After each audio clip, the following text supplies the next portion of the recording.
अस्सलाम वालेकुम दोस्तों।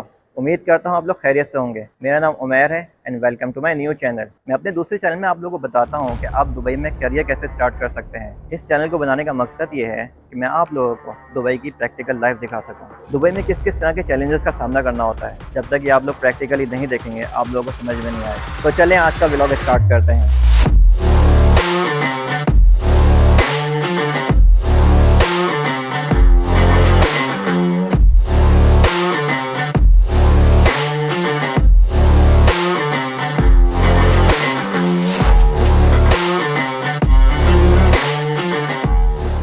आज मैं आप लोगों को बताऊंगा कि मेरा पहला दिन दुबई में कैसे गुजरा। मैं आज से तकरीबन 10 साल पहले दुबई में आया था और ये वही मॉल है जिस मॉल के बाहर मैं सबसे पहले आया था। लेकिन उससे पहले मैं आपको बताता हूँ कि मेरा वीज़ा कैसे लगा था। मुझे दुबई की एक कंपनी ने ही पाकिस्तान से इन्वाइट किया था। उन्होंने मुझे वीज़ा भी भेजा था और टिकट भी भेजा था। मैं पहले कभी भी पाकिस्तान से बाहर नहीं निकला था, तो ये मेरे लिए बहुत ही इंटरेस्टिंग ट्रिप था। टिकट मेरा एमिरेट्स एयरलाइन का था, इसलिए बहुत इंजॉय किया मैंने। मजे की बात यह है कि मेरा दुबई में कोई भी जानने वाला नहीं था। मेरे फादर के एक दोस्त थे, उनके बेटे दुबई में रह चुके थे, तो उस वक्त वो पाकिस्तान में ही थे। उन्होंने अपने दोस्त से कॉन्टैक्ट किया और कहा कि उनसे जाके कांटेक्ट करना दुबई में, वो तुम्हें कोई ना कोई जगह दिलवा देंगे। तो मेरा पहला मिशन सबसे पहले ये था कि अपने लिए सिम ले सकूं। एयरपोर्ट से मैंने सिम ली और उनको कांटेक्ट किया। क्योंकि कंपनी ने मेरा फेयर पे करने के लिए कहा था, तो इसलिए मैंने एयरपोर्ट से टैक्सी बुक की और उनसे पूछा कि मुझे कहाँ आना है। तो उन्होंने मुझे कहा कि आप बुर्जुमान एग्जिट 2 पर आ जाएं और वहां आकर मुझे कॉल करें, मैं आपको पिक कर लूंगा। अब यहाँ एक मजे की बात हुई, वो ये कि मैंने टैक्सी वाले को बताया कि बुर्जुमान एग्जिट 2 पर मुझे ड्रॉप कर दो, और उन्होंने मुझे ड्रॉप भी कर दिया। मैं भी आपको वो जगह भी दिखाता हूँ जहाँ पर मुझे ड्रॉप किया था। लेकिन जब मैं उनको कॉल की और उनको बताया मैं बुर्जुमान एग्जिट 2 पे खड़ा हुआ हूँ, तो वो कह रहे मुझे तो कहीं भी नजर नहीं आ रहे तुम। मैंने आसपास के लोगों से पूछा कि भाई बुर्जुमान एग्जिट 2 कौन सा है, तो किसी की भी समझ में नहीं आ रहा एग्जिट 2 कौन सा, एग्जिट 2 कौन सा है। ये बात मैं इसलिए बता रहा हूँ कि ये प्रॉब्लम्स आपके साथ भी हो सकती हैं। तो जब भी किसी से कोई एड्रेस पूछें तो एक्यूरेट लोकेशन अच्छी तरह से पूछें कि क्या है लोकेशन, क्योंकि जो प्रॉब्लम मेरे साथ हुई वो आपके साथ ना हो। अब मैं आपको बताता हूँ कि प्रॉब्लम क्या हुई। यहाँ पर एक बुर्जुमान मॉल है और एक बुर्जुमान मेट्रो स्टेशन है, और दोनों साथ साथ ही हैं। मेट्रो स्टेशन बुर्जुमान के नाम पर ही रखा गया है, बुर्जुमान मॉल के नाम पर। तो वो उस बुर्जुमान मेट्रो स्टेशन का एग्जिट 2 बोल रहे थे, और टैक्सी वाले ने मुझे बुर्जुमान मॉल के एग्जिट 2 पे पहुंचा दिया। बल्कि यहाँ तो कोई एग्जिट 2 और एग्जिट 1 था ही नहीं मॉल के अंदर, यहाँ एक ही एग्जिट है। जब मैंने पूछा लोगों से तो उन्होंने बुर्जुमान मॉल के पीछे की साइड एक गली के अंदर मुझे पहुंचा दिया कि वहां पर हो सकता है दूसरा एग्जिट हो। जब मैं वहां चलता हुआ गया अपना सामान उठा के, वहां पर लोगों से पूछा, वहां भी किसी ने नहीं बताया। फिर दो भाई हमारे चलते हुए जा रहे थे, उन्होंने कहा कि हो सकता है कि वो बुर्जुमान मॉल का नहीं बल्कि मेट्रो स्टेशन का एग्जिट 2 बोल रहे हो, वहां जाओ। क्योंकि यहाँ पर नॉर्मली लोग मेट्रो स्टेशन शॉर्ट में कट कर देते हैं, बस ये बोलते हैं बुर्जुमान एग्जिट 2, इसका मतलब लोग समझते हैं कि मेट्रो स्टेशन ही है। मेरे सीन में कंफ्यूजन हो गई कि मुझे पता ही था कि यहाँ मेट्रो स्टेशन भी है बुर्जुमान। फिर मुझे कर करा के समझ में आ गया कि यहाँ पर मुझे जाना है, और मैं एग्जिट 2 पर पहुंचा तो वो मुझे पिक करने के लिए आ गए। अब मैं आपको बताता हूँ कि बुर्जुमान का एरिया कैसा है। मैं बाहर से आप लोगों को दिखाता हूँ कि ये एरिया कैसा है। यहाँ पर बहुत सारे अप्स एंड डाउन्स होते हैं, आपके इमोशंस के साथ अप्स एंड डाउन्स होते हैं, और मेरे साथ भी कुछ ऐसा ही हुआ था। मैं आपको दिखाता हूँ कि बुर्जुमान का एरिया कैसा है। और मेरी एक्सपेक्टेशन तो बहुत ही हाई हो गई थी कि भाई बहुत ही ज़बरदस्त जगह है कोई, और यहाँ पर जो ये लोग जो रहते हैं जहाँ पर, वो बहुत आउट क्लास का कोई फ्लैट होगा और वहाँ पर अपनी ज़िंदगी गुजरेगी। तो चले आए बुर्जुमान मॉल के बाहर चलते हैं और देखते हैं कि ये एरिया कैसा है।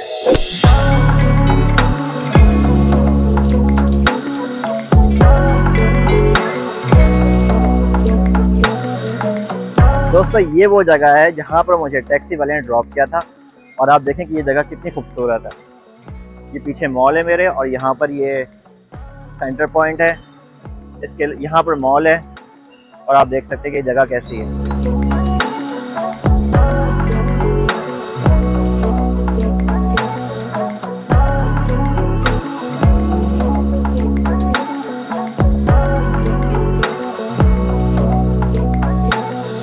तो फिर जब मुझे लोगों ने कहा कि यहाँ पर तो एग्जिट 2 नहीं है, पीछे गली से आप जा सकते हैं, हो सकता है एग्जिट 2 वहाँ पर हो।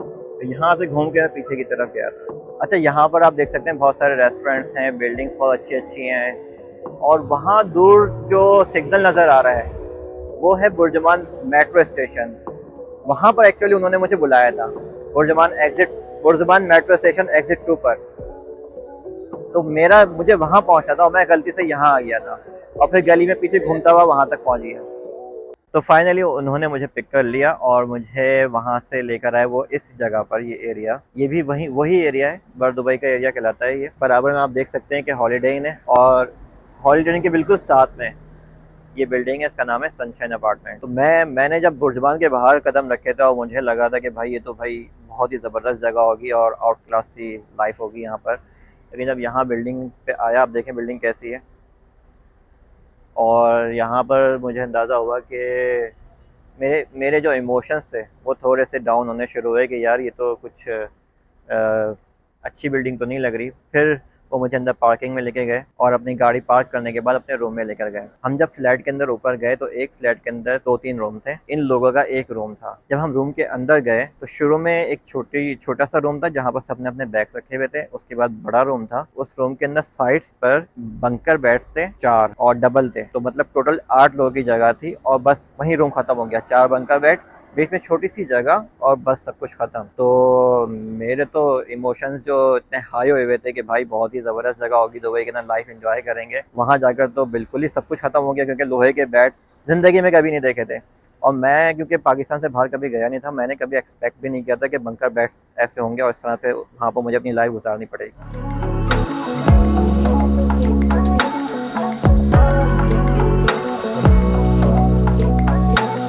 ये है पार्किंग इस बिल्डिंग की और यहाँ अभी अंधेरा इसलिए है कि बिल्डिंग बंद हो चुकी है। तो आप सोच सकते हैं कि बिल्डिंग कितनी खस्ता हाल थी और क्योंकि गवर्नमेंट ने इसको बंद कर दिया इस बिल्डिंग को। उनकी गाड़ी तो बहुत ज़बरदस्त थी, उनकी गाड़ी के अंदर जब मैं आके बैठा और यहाँ यहाँ आया तो यहाँ तो मेरे इमोशंस सारे ख़त्म हो चुके थे और वो लोग भी अंदाज़ा कर चुके थे मेरी शक्ल देखकर कि मैं यहाँ नहीं रुकने वाला। उस फ्लैट में उन लोगों ने एक रूम रेंट पर लिया हुआ था। उस रूम के अंदर 8 लोगों की जगह थी, लेकिन उनके भाई भी एक आए हुए थे पाकिस्तान से, तो नीचे एक मैट्रेस बिछाया हुआ था जिसके ऊपर उनके भाई सोते थे। तो 9 लोग थे टोटल और 10वां मैं आ गया था, जगह 8 लोगों की थी। तो मेरी तो बस हालत ही ख़राब हो चुकी थी देख कर के भाई ये क्या सीन चल रहा है यहाँ पर। मैंने उनसे कहा भी कि कोई ऐसी जगह हो सकती है जहाँ पर इतने सारे लोग ना हो, मैं कंफर्टेबल नहीं होऊंगा। तो उन्होंने कहा कि हाँ हाँ करवा देंगे तुम्हें, कोई मसला नहीं है। दूसरे दिन उन्होंने कहा कि तुम्हारी एक और जगह बात करवा देंगे, वहाँ पर चले जाना। लेकिन जब वहाँ पर पता लगा कि पैसे इस बंकर बेड के एक बंकर बेड के जो पैसे हैं डबल के नहीं बता रहा, एक के 600 दिरहम है। अगर आप अपना रूम लेना चाहते हो उसके 3000 दिरहम है, पूरा रूम अगर कहीं लेना चाहते हैं तो फिर तो क्योंकि अपनी सैलरी तो इतनी थी नहीं उस वक्त, तो फिर तो ये डिसाइड किया कि भाई अब तो ज़िंदगी इसी पे ही गुजारनी है। और यही पॉइंट है जो आपको समझाना है कि आप लोगों को शुरू में ऐसे ही मुश्किलात का सामना करना होगा। हम लोग जो लाइफ पाकिस्तान और इंडिया में एंजॉय करते हैं ना, वो बहुत ही ज़बरदस्त होती है। अपनी फैमिली के साथ बहुत अच्छे घर में रह रहे होते हैं, पूरा सेपरेट और प्राइवेसी होती है। लेकिन यहाँ पर ऐसा नहीं होता है, यहाँ पर एक एक रूम में 10-10 लोग 6-6 लोग होते हैं। तो फिर मैंने उनसे कहा कि भाई मेरे पास उतने पैसे हैं नहीं कि मैं महीने के 3000 दिरहम इसमें लगा दूँ। फिर उन्होंने एक और रूम मुझे दिखाया जहाँ पर डिसेंट लोग थे और रूम में टोटल 6 लोगों की जगह थी। 3 बंकर बेड थे, लेकिन खुली जागह थी। उनमें से एक पाकिस्तानी भाई थे, 3 इंडियन थे और एक रशियन थे, लेकिन सब बहुत ही डिसेंट थे। उनके साथ रहकर मुझे अच्छा भी लगा। वो कारपेटेड रूम भी था, इनका रूम जो था वो कारपेटेड नहीं था, तो मुझे थोड़ी सी उलझन भी हुई थी। लेकिन वहाँ पर शुरू में तो जाती उलझन हुई कि यहाँ नहीं रह सकता, मैं चला जाऊँगा। लेकिन जब आसपास के विज़िट की जगहें और प्लेसेस देखी कि भाई यहाँ तो बहुत ही महंगा है सब कुछ, तो डिसाइड कर लिया कि अब रहना है तो उसी रूम में रहना है, क्योंकि लोग अच्छे थे। ये चीज़ बहुत इंपॉर्टेंट होती है कि अगर आपके रूममेट्स अच्छे हैं तो आपकी लाइफ आसान है, लेकिन अगर आपके रूममेट्स अच्छे नहीं हैं तो आपकी लाइफ बहुत मुश्किल है। ये चीज़ बहुत ध्यान में रखनी होती है। तो अगर आप लोग आ रहे हैं यहाँ पर जॉब करने के लिए, अपना करियर स्टार्ट करने के लिए, तो ये मुश्किलात आपको भी फेस करनी पड़ सकती हैं। फिर आहिस्ता चीज़ें ग्रो होती हैं, आप लोग चीज़ें सीखते हैं, सैलरी बढ़ती है, तो आप फिर अपनी गाड़ी भी ले लेते हैं, अपना रूम भी ले लेते हैं, सब कुछ हो जाता है। लेकिन शुरू में टफ़ लाइफ है, तो ये बात ज़हन में ज़रूर रखें। और इसी बात पर मैं आज का व्लॉग ख़त्म करता हूँ। मिलते हैं नेक्स्ट व्लॉग में, बताऊँगा कि मैं पहले दिन जॉब का मेरा कैसा गुजरा। वो मेरा था बिज़नेस डे के अंदर, उस पर हम नेक्स्ट व्लॉग बनाएंगे। तो अपना बहुत ख्याल रखिएगा, मिलते हैं नेक्स्ट व्लॉग में, बाय।